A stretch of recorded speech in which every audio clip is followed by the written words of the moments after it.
န်ကူအလဲသွားတဲ့ဘလော့လေးပါမန်းလေးကနေမနက်9နာရီစထွက်ပါတယ်မနက်စာကိုတော့ကြောက်စင်မှာရှိရရွှေကန်းကောင်မှာစားခဲ့ပါတယ်ရှင်နေ့လည်စာကိုပျော်ပွဲလမ်းမကြီးဘေးမှာရှိတဲ့တရုတ်ဆိုင်လေးမှာစားခဲ့ပါတယ်ဆိုင်နမည်လေးကရှောင်းအိမ်မှာပျော်ပွဲအထွက်လမ်းမဘက်မှာရှိပါတယ်ရှင်ဒါကတော့တောင်ကူမျိုးကိုရောက်ပါပြီမန္တလေးကနေတောင်ကူမျိုးတီကစီအလုံးပေါင်းကို9000ဘူးပဲထည့်ခဲ့ရပါတယ်ရှင်အဲ့9000ဘူးကလည်းတောင်ကူရောက်တဲ့အထိကိုမကုန်သေးဘူးပေါ့နော်ဒါပေမဲ့ကျမတို့ကမနက်ဖြန်ကြရင်ဖအံကိုဆက်သွားမှာဖြစ်တဲ့အတွက်မနက်ကတော့စီအပြည့်ထပ်ထည့်ရမှာပါတောင်ကူမျိုးကိုရောက်လို့ရှိရင်ရန်ကုန်မန်းလေးလမ်းမဟောင်းပေါ်မှာရှိတဲ့တောင်ကူမျိုးအထွက်ဘက်မှာရှိတဲ့ဒီအမေအိမ်ဆိုတဲ့ဟိုတယ်မှာတဲဖို့အကြံပြုချင်ပါတယ်ကျမတို့မျိုးဝင်တော့ဟိုတယ်တွေကိုဈေးလိုက်မိရပေါ့နော်9000ရှိရ4000ရှိရပေါ့နော်ဒီမနက်စာပါတာတို့ပြီးရင်ဆိုင်ရထားတာအဆင်မပြေတဲ့နေရာတွေရှိရပေါ့နော်အဲ့ဒါနဲ့ကျမတို့လည်းဒီအမေအိမ်မှာလာပြီးတော့တဲလိုက်ပါတယ်အမေအိမ်ကသူကအခန်းကအဆဆရှိပါတယ်4000ကနေဆက်ရှိရပေါ့နော်ဈေးအလိုက်အခန်းအချင်းကျယ်လေးတွေပဲကွာသွားတာပါ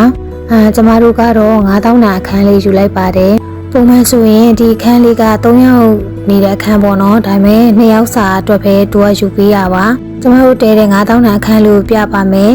ကလေးကနှလုံးပါတယ်ပေါ့နော်အကြီးတစ်လုံးအသေးတစ်လုံးအခန်းကတော်တော်လေးကိုကျေရပါပြီးရင်လည်းဒီထိုင်ကုန်တွေရောအကုန်လုံးကြဲကြဲဝန်းဝန်းနဲ့အခန်းကတက်တက်ရပါပဲအခန်းထဲမှာကရေချိုးကန်းတက်တက်အိမ်သာတက်တက်ဆိုပြီးတော့နှခမ်းတက်တက်ထပ်ပါသေးရပေါ့နော်ဒါရေချိုးကန်းကလည်းအကျယ်ကြီးပါပဲပြီးရင်မနက်စာလည်းပါတယ်ဒါပေမဲ့တခုကကြတော့ရေတန့်ဖို့မပေးဘူးပေါ့နော်ရေနွေးတက်ဘူးလေးထားပေးထားပါတယ်ရေချိုးတစ်ပတ်နဲ့ထည့်ထားပေးထားတယ်ဒါပေမဲ့ရေချိုးတဲ့ဆက်ပြာတို့ဒီခေါင်းလျှော်ရည်တို့ဆိုတဲ့အထုပ်ကလေးပေါ့နော်တောတိုက်တန်တို့ဒီခေါင်းပြီးတို့အဲ့ဒါတော့မပေးဘူးပေါ့ဟိုတယ်ကလေတော်တော်ကျယ်တဲ့အခန်းတွေလည်းအများကြီးရှိရယ်နှစ်ထပ်အခန်းတွေလည်းရှိတယ်လုံးချင်းအခန်းလေးလည်းရှိရယ်ပေါ့နော်ဒီ9000နံကတော့လုံးချင်းအခန်းလေးတွေပါဟိုတယ်ကစားတောက်ဆိုင်မှာတွဲပြီးတော့ဖွင့်ထားတာပါမန္တလေးဘက်ကနေလာမယ်ဆိုလို့ရှိရင်တောင်ကူမျိုးအထွက်လမ်းရဲ့ဘယ်ဘက်ချမ်းမှာရှိပါတယ်အမေဆိုတဲ့ဟိုတယ်လေးပါတောင်ကူဘက်ကိုရောက်မယ်ဆိုလို့ရှိရင်တဲပြအောင်တဲကြည့်ပါအရန်အဆင်ပြေတဲ့ဟိုတယ်လေးပါဈေးနှုန်းရောနေရာထိုင်ရတာဟုတ်ပေါ့နော်ညစာကိုတော့ဟိုတယ်ကဖွင့်ထားတဲ့ဆိုင်မှာပဲမှာစားလိုက်ပါတယ်ယူရီးယားကျပ်60ကျော်တပွဲနဲ့ဒီကစုံပလိန်းနဲ့မှာစားလိုက်တယ်ပေါ့နော်ဒီကစုံပလိန်းဆိုရင်ပဲပြားလေးရောပါတယ်တပွဲမှာ4500ပဲပေးရတယ်ယူရီးယား60ကျော်ကတပွဲကို2000ဝယ်ပေးရတယ်အရန်စားလို့ကောင်းတယ်သူ့ရဲ့အရသာရောပိုရှင်ရောများတယ်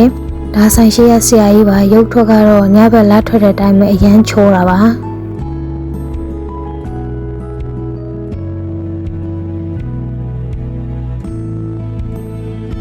သွားတဲ့ခရီးဆက်အပိုင်းနဲ့ပါတောင်ကူကနေမနက်9နာရီမှာထွက်လာခဲ့ပါတယ်စစ်တောင်းတကို12နာရီဝန်းကျင်လောက်မှရောက်တယ်တောင်ကူမှာကစီထည့်ခဲ့တာ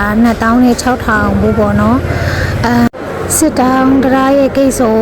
ကိုရောက်လို့ရှိရင်မွန်ပြည်နယ်မှာကျူစုပါဤဆိုတဲ့စိုင်းပုတ်ကိုစတွေ့ရပါပြီရှင်နိုင်ဝဲလောက်မောင်းပြီးတော့ကြိုက်ထိုကိုရောက်တော့မှာပါကြိုက်ထိုမရောက်ခင်ဒီကြိုက်ထိုသွားတဲ့လမ်းပေါ်မှာရှိတဲ့ရွှေမြင့်မိုင်ထမင်းဆိုင်မှာဝယ်စားခဲ့ပါတယ်သူကဟာလာဆိုင်လေးဖြစ်တယ်ထမင်းပေါင်းတို့ဓာန်ပေါင်းတို့အစုံရတယ်ပေါ့နော်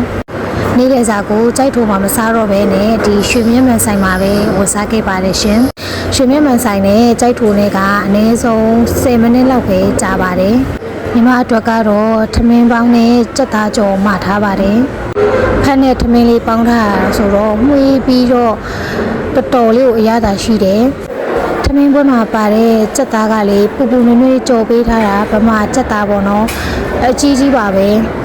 သူတို့ကလေထမင်းပေါင်းမှရင်ဒီလိုဖက်ကလေးနဲ့ပေါ့နော်ထည့်ပေးထားတာပကံမပေးဘူးပေါ့နော်ကျမယောက်ျားကတော့ဓာတ်ပေါင်းနဲ့စိတ်သားနဲ့လေးမာတယ်စိတ်သား3ကြီးကလည်းအကြီးကြီးတွေပဲ4တုံးပါတယ်ပေါ့နော်